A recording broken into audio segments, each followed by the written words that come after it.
TTF Vasan, Kishore, Singampuli, Abirami இவங்களாம் நடிச்சு director கருணாநிதிங்கிற ஒரு டெபியூ டைரக்டர் டைரக்ஷன்ல ரீசெண்டா தியேட்டர் ரிலீஸ் ஆன படம் தான் ஐபிஎல். இந்த படத்தோட ஸ்டோரி என்ன அப்படின்னா, டிடிஎஃப் வாசன் வந்து குஷிதாவை லவ் பண்றாரு. குஷிதாவோட அண்ணன் தான் கிஷோர். கிஷோர் வந்து ஒரு டாக்ஸி டிரைவரா இருக்கிறாரு.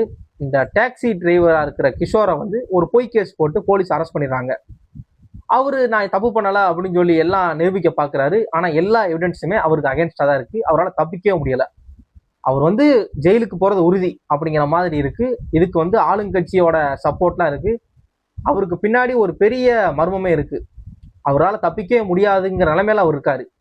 இந்த நிலைமையில இவர் மேல போட்ட பொய் கேஸை எப்படி வந்து தவிடுபொடியாக்கி டிடிஎஃப் வாசன் வந்து இவரை வெளியே கொண்டு வந்தாரு அப்படிங்கிற படம் தான் ஐபிஎல். ஒரு முதல் பட ஹீரோ அப்படிங்கிற மாதிரிலாம் இல்லை.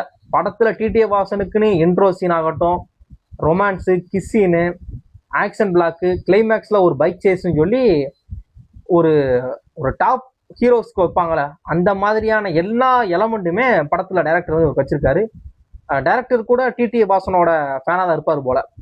ஆனா அவ்வளவு இது வச்சிருக்காங்க. அவருக்கு ஒரு முதல் படம் மாதிரியே இல்லை. படத்துல நிறைய இடங்கள்ல டிடிஎஃப் வந்து அவரோட ஸ்லாங்லயே ஒரு கருத்தூசி போடுறது கொஞ்சம் எரிச்சலா தான் இருக்கு.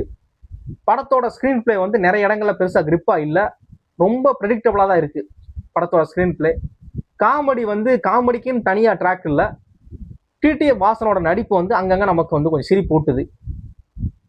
மற்றபடி படத்துல வந்து நீங்க எதிர்பார்க்கிற விஷயங்கள் தான் இருக்கும். கிளைமேக்ஸ்ல வந்து ஒரு கேமியோ பண்றாரு. அவரையுமே உங்களுக்கு நல்லா தெரியும். எதிர்பார்க்காத கேமியோ படத்தோட கிளைமேக்ஸ்ல இருக்கு.